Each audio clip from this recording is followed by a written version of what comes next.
یاد رکھنے کی بات ہے کہ 10 محرم الحرام یعنی عاشورہ والے دن 2 کاموں کا کرنا سرکار دو عالم صلی اللہ علیہ وسلم سے ثابت ہے۔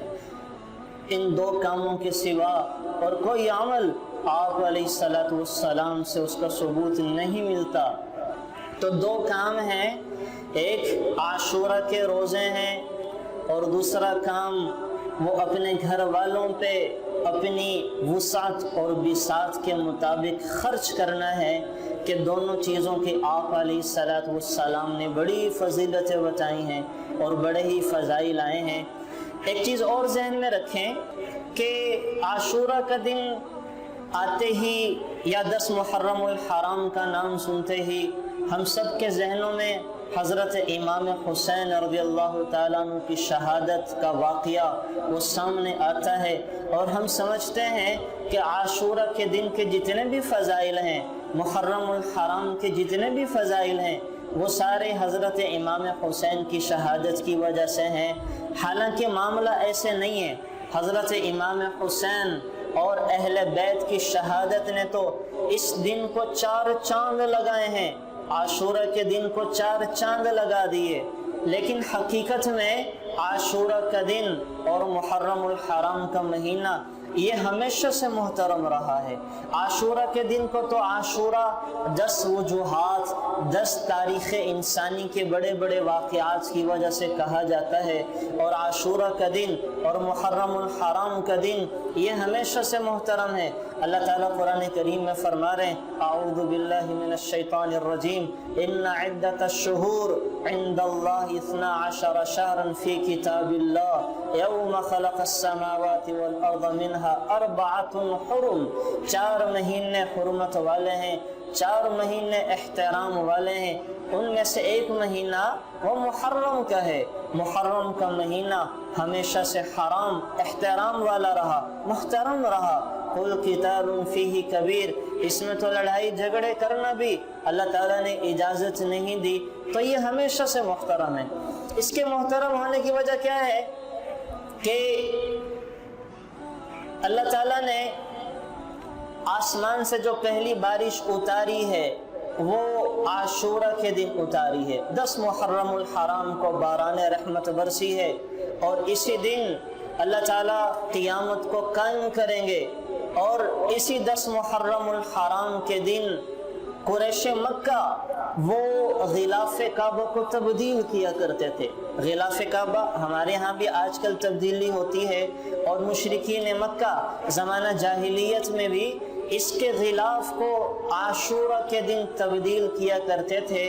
تو ان وجوہات کی وجہ سے یہ ہمیشہ سے محترم رہا ہے، اور پھر اس مہینے کے اندر روزے بھی رکھا کرتے تھے۔ مشرکین مکہ بھی روزے رکھا کرتے تھے، عاشورہ کے دن کا روزہ رکھا کرتے تھے، اور پھر سرکار دو عالم صلی اللہ علیہ وسلم نے تو یہاں تک فرمایا افضل الصیام بعد شہر رمضان شہر اللہ المحرم، کہ اللہ تعالیٰ کے ہاں رمضان کے بعد جو سب سے زیادہ محترم مہینہ ہے وہ محرم کا مہینہ ہے۔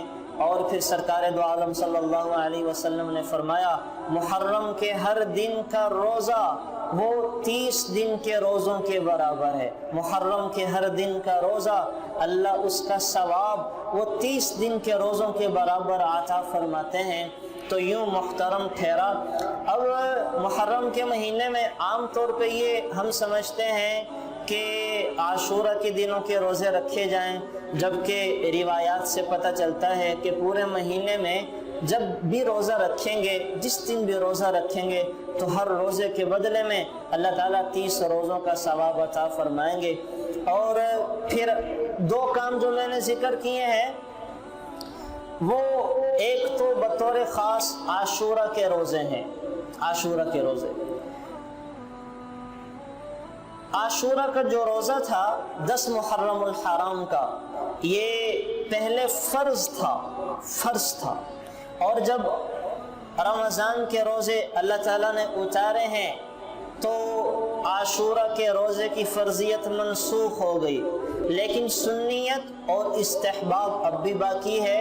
اس دن کا روزہ رکھنا اب بھی مسنون اور مستحب ہے، اور جب سرکار دو عالم صلی اللہ علیہ وسلم مکہ مکرمہ میں تھے تو تب بھی عاشورہ کا روزہ رکھا کرتے تھے کہ مشرکین مکہ بھی اس دن روزہ رکھا کرتے تھے غلاف کعبہ کی تبدیلی کی وجہ سے، اس مہینے کے احترام کی وجہ سے، تو حضور بھی روزہ رکھا کرتے تھے۔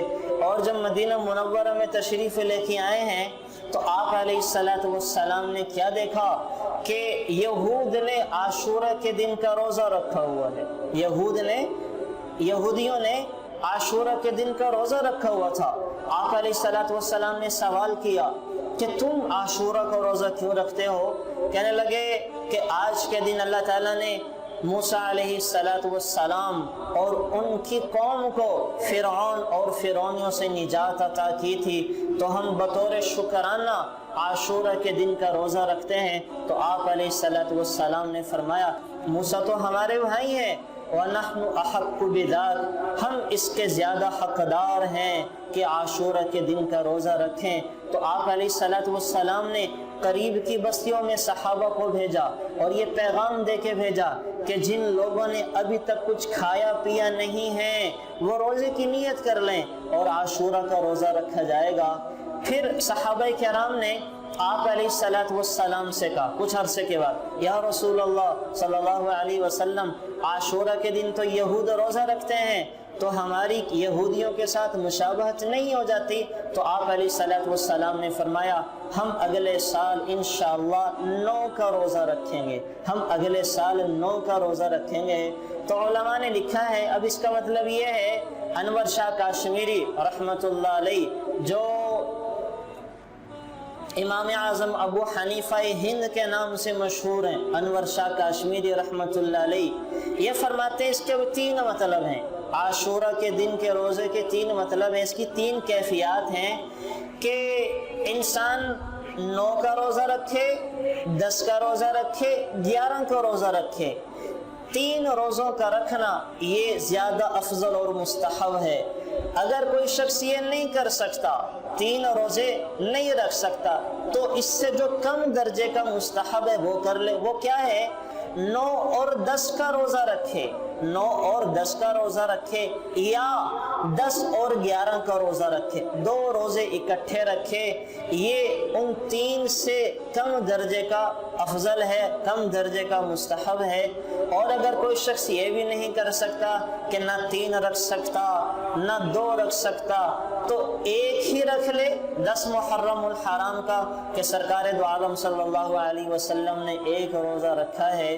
تو بہرحال یعنی 1 رکھنا کوئی منع نہیں ہے، یہ نہیں ہے کہ کوئی آدمی 2 نہیں رکھ سکتا تو وہ کہے کہ میں 1 بھی نہیں رکھتا، تو علماء نے 1 کے رکھنے کی بھی اجازت دی ہے۔ تو افضل یہ ہے بقول انور شاہ کاشمیری رحمۃ اللہ علیہ کہ 3 رکھ لے، 9 10 11 کا، یا 2 رکھ لے 9 10 کا یا 10 11 کا، یا صرف اکیلا وہ 10 کا رکھنا بھی اجازت ہے، جائز ہے۔ انشاءاللہ اللہ اسے بھی اجر عطا فرمائیں گے۔ اور پھر سرکار دو عالم صلی اللہ علیہ وسلم نے فرمایا کہ جو عاشورہ کے روزے رکھے گا اللہ تعالیٰ 1 سال کے گناہوں کو معاف فرما دیں گے۔ پچھلے 1 سال کے گناہوں کا کفارہ ہے عاشورہ کے روزوں کا رکھنا۔ تو میری گزارش ہے کہ عاشورہ کے روزوں کو رکھنے کا اہتمام کریں، ایک تو تقوی بھی ملتا ہے اور دوسری اس کی فضیلتیں بھی ملیں گی، اور آپ علیہ السلام کی سنت مبارکہ بھی ہے۔ اللہ تعالیٰ مجھے آپ کو عمل کرنے کی توفیق نصیب فرمائے۔ Thanks for watching.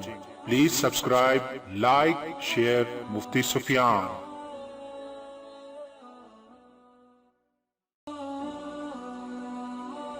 Thanks for watching.